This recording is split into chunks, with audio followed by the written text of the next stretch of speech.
પ્રભુ કહે એ જીવે ચિંતા નહીં કરવી જોઈએ જેણે મારા માટે કર્મો કર્યા. જે ધર્મશીલ જીવન જીવ્યો હોય એને અંતિમ ઘડીમાં કદાચ મન બગડે તોય એનો આ લોક કે પરલોક એનો નાશ ક્યારેય થતો નથી. ભગવાન કેટલું આશ્વાસન આપે. ઘણી વાર જીવને એવું થાય કે છેલ્લી ઘડી બગડી તો શું બગડ્યું જીવન? ના, ભગવત પ્રીત્યર્થ કરેલા કર્મો, ભગવત કરેલી સેવા, પ્રભુની કરેલી સેવા, પ્રભુનું લીધેલું નામ ક્યારે પણ નકામું જતું નથી. ભલે છેલ્લી ઘડી એનું મન બગડ્યું હોય, પણ આખી જીવન જેણે કર્યું. કોઈ ગામમાં તમે નીકળ્યા હો ને છેક ગામ સુધી આવ્યા અને છેલ્લે ગામમાં આવતા રસ્તો ભૂલી ગયા તો જેટલો અંતર કાપ્યું એટલું તો કાપ્યું જ છે. એમ જ ભગવાન અહીંયા તમને સમજાવે છે, આપણને સૌને એક પ્રોત્સાહન આપે છે કે એ જીવનો આલોક કે પરલોક બગડતો નથી.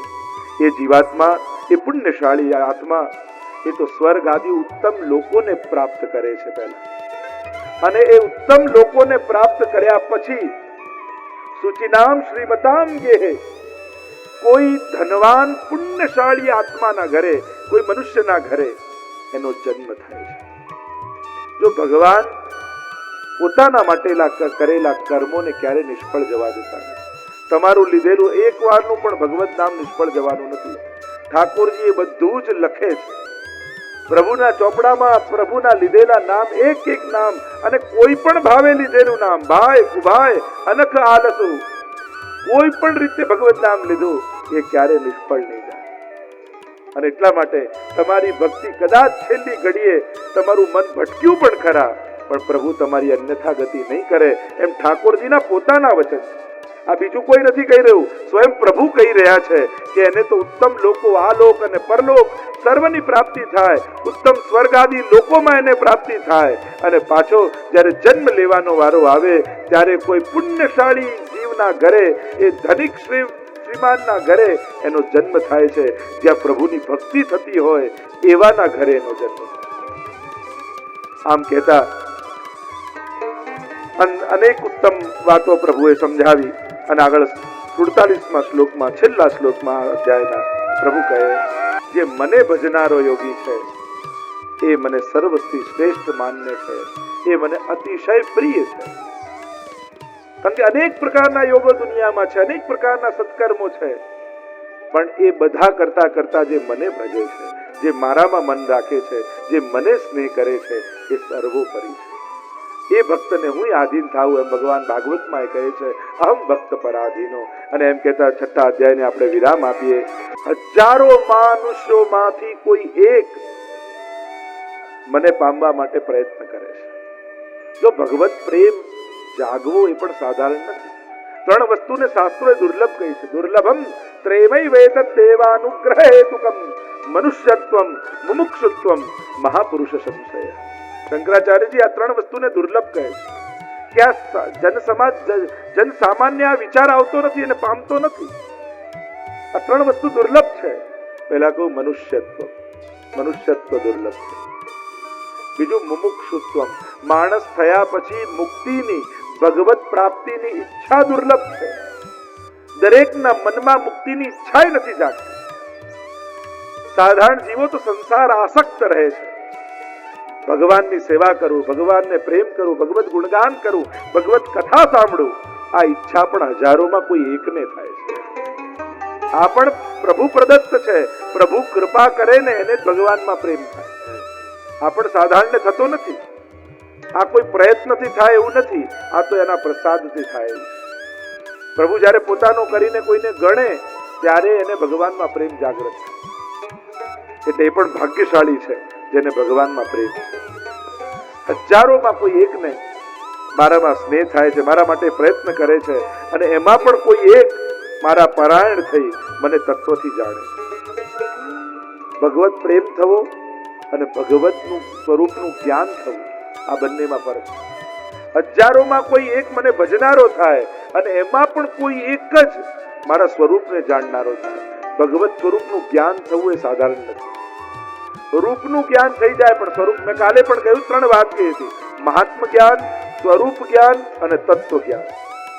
પ્રભુનું તત્વ જ્ઞાન થવું, પ્રભુનું સ્વરૂપ જ્ઞાન થવું અને પ્રભુનું મહાત્મ જ્ઞાન. આ ત્રણેય વસ્તુ દુર્લભ છે. પ્રભુ જેના પર કૃપા કરે એ જ પ્રભુના સ્વરૂપને જાણી શકે છે. ધ્રુવજી પ્રહલાદજી પણ સ્તુતિ કરતા એ કે પ્રભુ આપના રૂપને સ્વરૂપને જાણવું સરળ નથી, આપ જેના પર કૃપા કરો એ જ આપને જાણી શકે. પ્રભુ કોણ છે, કેવા છે, બહુ ગૂઢ તત્વ જ્ઞાન છે. એને વેદાંતની દ્રષ્ટિએ સમજો યા પુરાણની દ્રષ્ટિએ સમજો. અને ભગવદ્ ગીતામાં ભગવાન પણ સ્મૃતિની દ્રષ્ટિએ પણ સમજી શકાય. પ્રભુ પણ જ્યારે વિશ્વરૂપ દર્શન કરાવશે, ત્યારે પોતાના જે દિવ્ય સ્વરૂપ વિરાટ સ્વરૂપનું દર્શન કરાવશે, ત્યારે કહેશે કે કોઈ કરોડોમાં આ એકને દર્શન થાય છે. મોટા મોટા દેવતાઓ પણ આ દર્શન કરવા માટે લાલાયિત રહે છે, પણ એને પણ મારા આવા વિરાટ સ્વરૂપના દર્શન થતા નથી. અર્જુન, હું તને દિવ્ય ચક્ષુ આપીને આ વિરાટ સ્વરૂપના દર્શન કરાવું. અને એટલા માટે એ સ્વરૂપના થાય ન થાય, આપણે તો મંગળા કરાવીને લાલનના દર્શન કરી લઈએ ને, એમાંય આપણું સૌભાગ્ય છે. એ બાલ સ્વરૂપના પણ, એ રસાત્મક સ્વરૂપનું પણ જ્ઞાન થઈ જાય તોય મોટી વાત. અને એટલા માટે અહીંયા પ્રભુ એ સમજાવતા કહે છે, મારા દિવ્ય સ્વરૂપનું કોણ જાણે, મારા સ્વરૂપના તત્વ જ્ઞાન તો હજારોમાં કોઈ એકને થાય. આગળ પ્રભુ અષ્ટધા પ્રકૃતિની વાત કરે છે. ભૂમિ રાપો નલો વાયુ ખમ મનો બુદ્ધિ એવ ચ અહંકાર ઇત્યમ મે ભિન્ના પ્રકૃતિ અષ્ટધા. 8 પ્રકારની પ્રકૃતિની વાત કરી. આગળ 8મા શ્લોકમાં પ્રભુ સમજાવતા કહે કે હું કોણ છું. હું જળમાં રસ છું, ચંદ્ર તેમજ સૂર્યમાં પ્રકાશ હું છું, વેદોમાં ઓમકાર હું છું, આકાશમાં શબ્દ હું છું, પુરુષોમાં પુરુષત્વ હું છું. આ જે કાંઈ પણ દેખાય છે એના મૂળમાં જેમ વિભૂતિ યોગ આવશે અને વિભૂતિ રૂપ ઐશ્વર્ય ભગવાન બતાવશે કે મારું ઐશ્વર્ય ક્યાં ક્યાં વ્યાપેલું છે, મારો પ્રભાવ ક્યાં ક્યાં વ્યાપેલો છે. એ આખો વિભૂતિ યોગ આખું એક લાંબુ લિસ્ટ છે. ક્યાં ક્યાં મારું સ્વરૂપ છે, ક્યાં ક્યાં મારો પ્રભાવ, મારું ઐશ્વર્ય બિરાજમાન છે. અને એ સમજાવતા પ્રભુ આગળ 9મા શ્લોકમાં કહે, હું પૃથ્વીમાં પવિત્ર ગંધ અને અગ્નિમાં તેજ છું, સમસ્ત ભૂતોમાં એમનું જીવન છું, તપસ્વીઓમાં તપ હું છું. પ્રભુ સર્વના મૂળ રૂપ પરમાત્મા જ છે. એ સમજાવતા પ્રભુ એક એક કરીને ગણાવી રહ્યા છે. બલમ બલવતામ ચાહમ કામ રાગ વિવર્જિતમ ધર્મા વિરુદ્ધ ભૂતેષુ કામોસ્મિ ભરતર્ષભ. 11મા શ્લોકમાં પ્રભુએ કહ્યું, હે ભરતવંશીઓમાં શ્રેષ્ઠ, બળવાનોની આસક્તિ તથા કામના વિનાનું બળ એટલે કે સામર્થ્ય હું છું. સૌ જીવોમાં ધર્મને અનુકૂળ, શાસ્ત્રને અનુકૂળ કામ પણ હું છું. એમ પ્રભુ પોતાના સ્વરૂપને સમજાવતા આગળ 14મા શ્લોકમાં સમજાવતા કહે, કારણ કે બધે ભગવાન છે પણ એનો અનુભવ કેમ નથી થતો? કારણ કે જે માયાથી લિપ્ત છે એ પ્રભુના આ તત્વને જાણી શકતા નથી. પ્રભુની માયા કેવી છે? દૈવી યેષા ગુણમયી મમ માયા દુરત્યયા, ત્રિગુણમયી. તો આ માયાથી તરે કોણ? મામે વયે પ્રપદ્યંતે. કોણ તરે આ માયાને? તો પ્રભુ કે મામે વયે પ્રપદ્યંતે, જે મારા છે, જે મારા થયા છે, બ્રહ્મ સમાન લઈ જે સમર્પિત થઈને પ્રભુને કહ્યું છે કે હું તમારો થયો, અને જે પ્રભુનો થયો એ જ આ માયાથી તરી શકે. મામે વયે પ્રપદ્યંતે. માયા મેતામ, જેમ પેલો માછીમાર માછલીને પકડવા જાળ નાખે ને, જેટલી માછલીઓ દૂર દૂર ભાગી હોય બધી ફસાઈ જાય, પણ હોશિયાર માછલી હોય ને એ દૂર ન ભાગે, એ માછીમારના પગ પાસે આવી જાય. અને જે માછીમારના પગ પાસે આવે એ બધી બચી જાય, અને દૂર ભાગી હોય બધી જાળમાં ફસાઈ જાય. એમ પ્રભુએ પણ દૈવી યેષા ગુણમયી મમ માયા દુરત્યયા, ન તરી શકાય એવી માયાની જાળ આ સંસારમાં નાખી જે પ્રભુના ચરણને પકડીને બેસી ગયા એ બધા તરી ગયા, એ બધા બચી ગયા, અને જે પ્રભુથી દૂર ભાગ્યા એ બધા જ જાળમાં ફસાઈ ગયા. માયાથી તરવા માટે એક જ ઉપાય, પ્રભુના નામનો આશ્રય, ભગવદ આશ્રય. જેમ કોઈના ઘરમાં તમે ગયા હો અને એને કોઈ કૂતરું પાડ્યું હોય એટલે તમને જોતા જ ભસવા લાગે.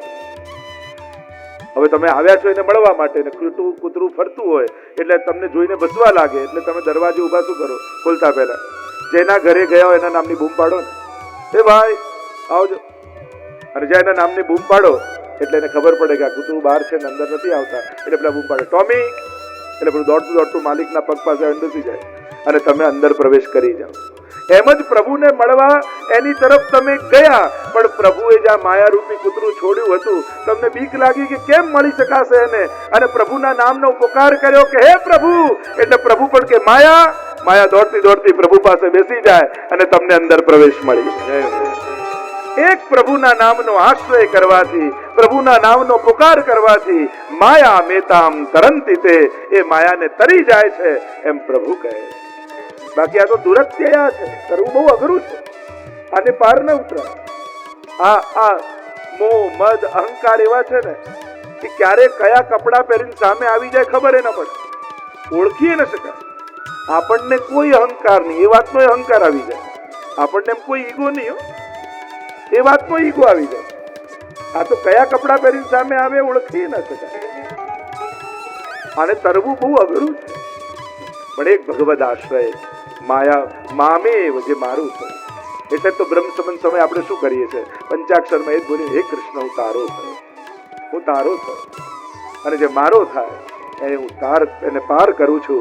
એમ કહેતા 15મા શ્લોકમાં પ્રભુ કહે, માયા વડે જેનું જ્ઞાન હરાયું છે, નમામ દુષ્કૃતિનો મૂઢા પ્રપદ્યંતે નરાધમા. માયા ઋત જ્ઞાન, જેનું માયાએ જ્ઞાન હરી લીધું છે, એવા અસુરમ ભાવમાં આશ્રિતા, એવા અસુર ભાવ વાળા, એવા અધમ મનુષ્યો, દૂષિત કર્મ કરનારા મૂઢ લોકો મને ભજતા નથી.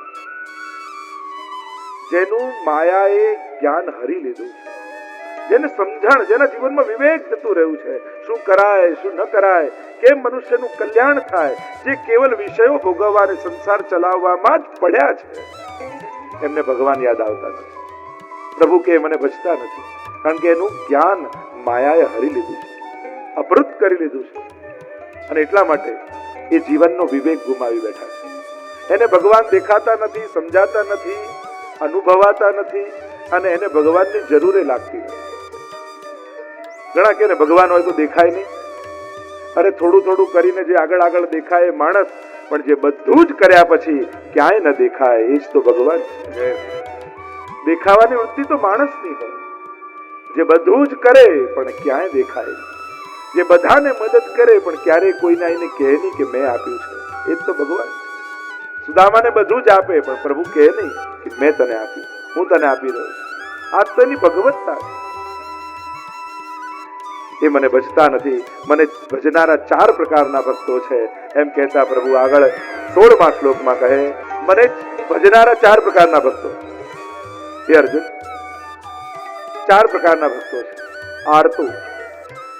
આર્તો, જિજ્ઞાસુ, અર્થાર્થી અને જ્ઞાની. આ 4 પ્રકારના ભક્તોની ભગવાને વાત કરી. એક આર્ત ભક્ત, બીજો અર્થાર્થી, બીજો જિજ્ઞાસુ, ચોથો જ્ઞાની.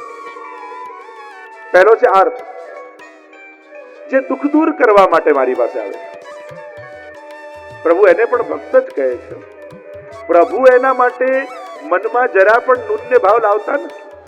મારો ભક્ત છે, અને હું તો એમ માનું, અન્યાશ્રય કરતા સકામ ભક્તિ સારી. ફાંફાર મારવા કરતા, ભટકવા કરતા ભગવાન પાસે માંગી લેવું સારું. નહીં તો આ દુનિયા ઘણા શોર્ટકટ બતાવશે. અહીંયા આ ચડાઈ આવો, અહીંયા ફલાણું ચડાઈ આવો, અહીંયા આ રેડી આવો. લોકોને તો 7 દિવસના 7 ભગવાન જુદા જોઈએ. સોમવારે આ, મંગળવારે આ, બુધવારે આ, ગુરુવારે આ, વાર પ્રમાણે ભગવાન નક્કી કરે. કયા શાસ્ત્રોમાં એવું લખ્યું છે કે રોજ રોજ વાર પ્રમાણે બદલતા રહેવું? અમારા ગોપીજનો તો કહે, યહ નિત નેમ યશોદાજુ મેરે તિહારે લાલ લડાવત. અમારો તો નિત્યનો નિયમ આ જ છે કે તારા લાલનને લાલ લડાવીએ ને એટલે અમારા પર તો બધા રાજી થઈ જાય. જે પ્રભુને ભજે છે ને એના પર બધા દેવી દેવતાઓ આશીર્વાદ આપે છે. દેવકીજીના ઘરમાં પ્રભુ આવ્યા તો કેવા બધા દેવતાઓ આવીને પુષ્પ વર્ષા કરી સ્તુતિ કરવા લાગ્યા. સત્ય વ્રતમ સત્ય પરંતુ સત્યમ સત્ય સયોનિમ નિહિતમ ચ સત્ય. એટલે કે જેના ઘરે ઠાકોરજી વિરાજતા હોય ને એના ઘર પર બધા દેવી દેવતાઓના આશીર્વાદ આપમેળે આવી જાય. કારણ કે પ્રભુ બિરાજે છે, દેવતાઓ પ્રસન્ન થાય છે. કોઈને ખોટું નથી લાગતું. આ તો આપણી એવી વ્યવહાર બુદ્ધિ છે કે આમ નહીં કરીએ તો આને ખોટું લાગશે, આ નહીં કરું તો આને ખોટું લાગશે, આ નહીં કરું તો આને ખોટું લાગશે. ના ના, પ્રભુને ભજો તો બધા દેવી દેવતાઓના આશીર્વાદ તમને મળે. બાકી તો 33 કરોડ છે, કેટલાને ભજશો ને કેટલાને છોડશો, એનો તો અંત જ નથી. અને એટલા માટે ભક્તિનો વિસ્તાર નહીં વધારવો, ભક્તિનું ઊંડાણ વધારવું. 10 જગ્યાએ 10-10 ફૂટ ખાડો ખોદીએ તો પાણી ન નીકળે, એક જગ્યાએ 100 ફૂટ ખોદીએ તો નીકળે.